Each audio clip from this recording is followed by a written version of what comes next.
in the Mission Tortilla Factory. We're gonna see how tortillas are made. Let's go.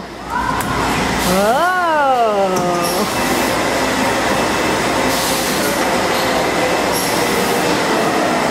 The Mission Foods Rancho Cucamonga facility is the world's largest and most sophisticated tortilla factory.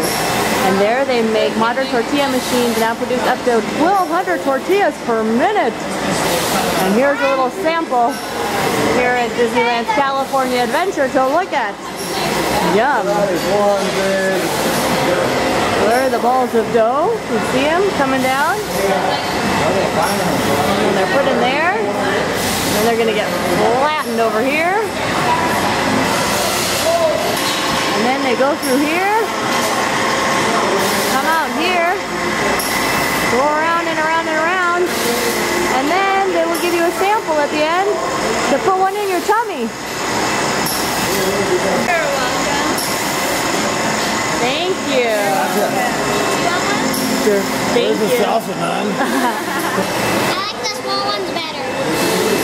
Is it good?